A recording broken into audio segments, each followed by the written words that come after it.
Welcome, ladies and gentlemen, friends, family, and loved ones, to the DeSalvo Einstein wedding. We are very fortunate to have such a beautiful day upon us as we celebrate the union of Brian and Sam. My name is Dan Fowler, and I would first off like to thank Brian and Sam for letting me be a part of their special day and really bringing the term third wheel to a whole new level.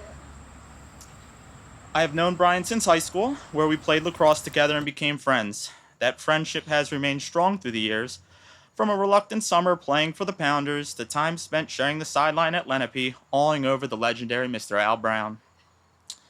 And though I've only known Sam since the beginning of their relationship, in the opportunities that have presented themselves, she has proven to be a great friend. I truly am lucky to have her in my life. But now, let us focus on the reason that we are all here today. We are here to celebrate the love of two incredible people that, before their friends and family, are committing to each other that love will always prevail. They are vowing that through all the highs that life has to offer, they will always demonstrate that same unconditional love during the lows. But to get where we are today, there of course is the journey, and the greatest part of falling in love is that journey. The little moments, the inside jokes, the Halloween costumes, questionable for some people, or finding out that your workout partner also happens to be your best friend. Those moments where you not only find that deep appreciation for one another, but you also realize you could not imagine doing any of those things with anybody else. The story of Sam and Brian begins on the softball diamond, where Brian attempted to woo Sam with a .437 batting average. Pretty modest for slow pitch softball, but Sam fell for him nonetheless.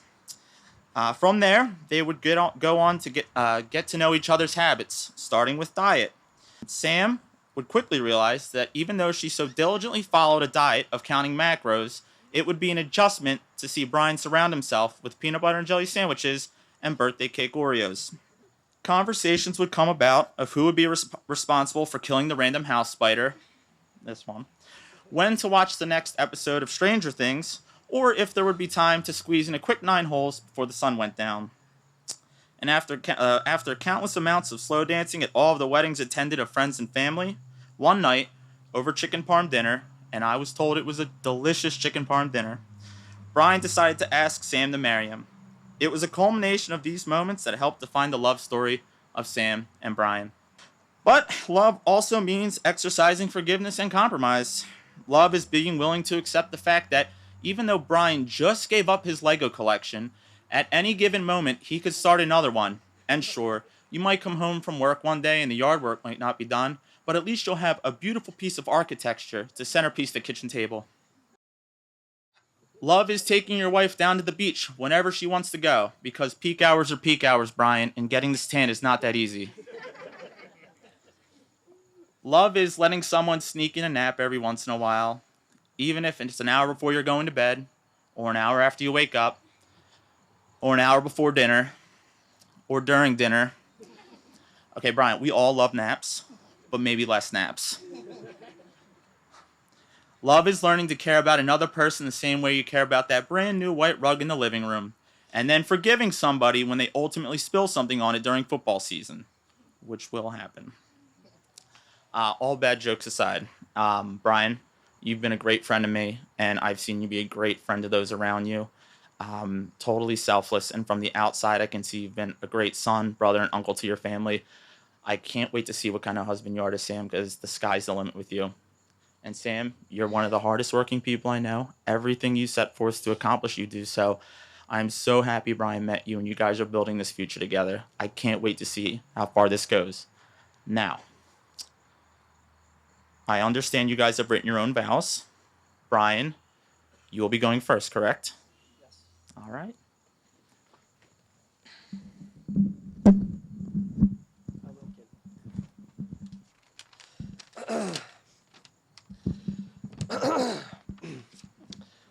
Sam. Good start, right? It's no secret I am far from being perfect. If you ask my mom, she'll disagree. But if you ask my friends, well, I'll leave that up to your imagination. Regardless, it's my goal to not let those imperfections keeping me from making you smile, laugh, and sometimes throw a well-deserved eye roll my way. But a goal without a plan is just a dream. I've pinched myself every day for the last 3 years to confirm I was really this lucky to have you in my life. So I can assure you, I'm not dreaming. If this wasn't a dream, then I must have a plan. I hope you like my plan as much as I do because, well, buckle up as we go for a ride. I promise to rub your back or smelly feet after your long 12-hour work shifts. I promise to do the crip walk dance in public when you need a laugh.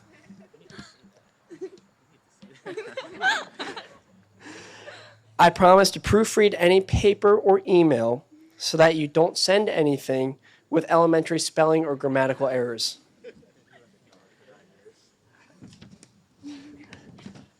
I promise to close all the cabinets and drawers after you always leave them open. And I promise to withstand your displeasure when you need to be woken up. But on a more serious note, I promise to hold you, hug you, and kiss your forehead when you're feeling down. I promise to show you how special you are to me through random acts and little notes. I promise to never go to sleep until a fight is resolved. I promise to always have your back as you have mine. I promise to treat your family as they are my family. I promise to tell you if I love you as often as I can. And when I tell you I love you, I don't say it out of habit.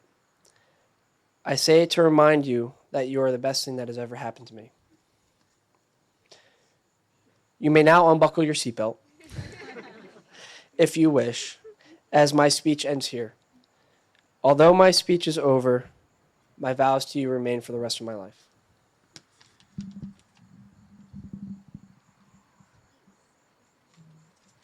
Do you want me to hold the microphone?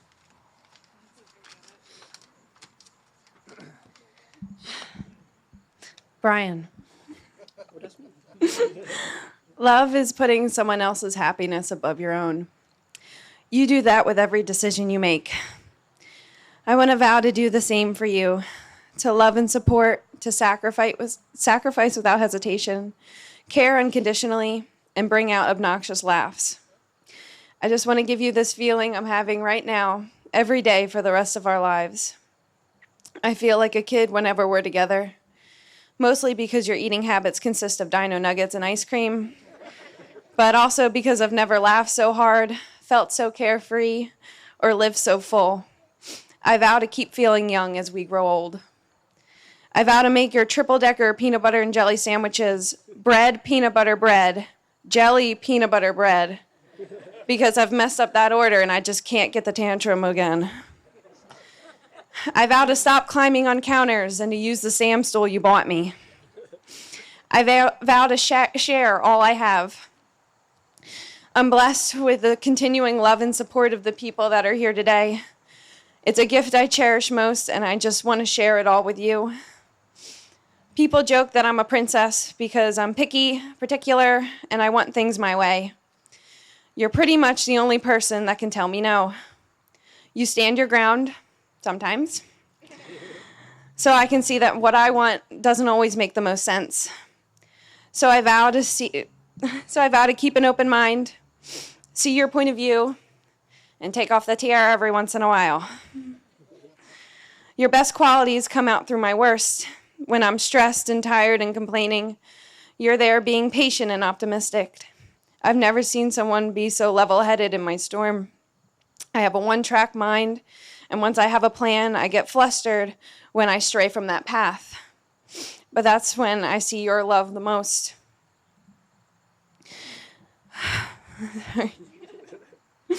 You're there to calm me down or keep me level. You tell me when I'm overreacting and show me that another road doesn't have to be bad. And many times that alternate route is when we have the most fun. I vow to keep making those wrong turns. Most of all, I want to vow to take a deep breath at the end of every day and remember why we love each other, how we can get through anything and everything, to prioritize our relationship and think of the bigger picture. Remember that no matter what we are going through, I can trust you to look out for us and put our best interests first. When you put a label of forever on something, it can seem daunting and scary. But with forever with you just seems exciting. And when I picture our future together, I do nothing but smile. I love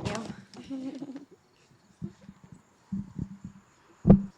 To conclude Sam and Brian's wedding ceremony, Brian will shatter a glass to remind us that love, like glass, is fragile and must be protected. The glass is broken to protect the marriage with an implied prayer. May your marriage last as long as it would take to repair the glass. On a lighter note, this is thought by some to be the last time the groom ever gets to put his foot down.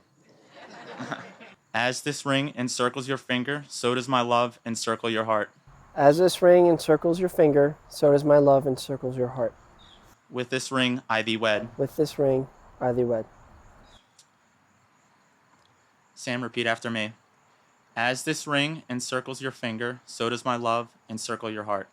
As this ring encircles your finger, so does my love encircle your heart. With this ring I thee wed. With this ring I thee wed.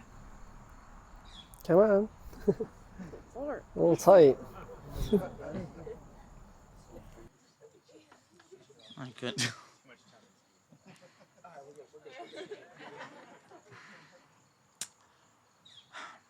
Do you, Brian, take Sam to be your lawfully wedded wife, to help inspire when there is doubt, and to lift up when she is down, to love selflessly and wholeheartedly through all ups and downs, through sickness, health, and any other adversity you may come across together? Do you wish to spend your life with Sam forever together, finding new ways to strengthen your marriage? I do. Do you, Sam, take Brian to be your lawfully wedded husband, to help inspire when there is doubt and lift up when he is down, to love selflessly and wholeheartedly through all ups and downs, through sickness, health, and any other adversity you may come across together? Do you wish to spend your life with Brian and forever together find new ways to strengthen your marriage? I do. Sam, Brian, you have heard the words of love, exchanged vows, and have made this union official with the exchanging of rings. Your friends and family are ready to celebrate with you as soon as we can get to that open bar. And I heard there's two.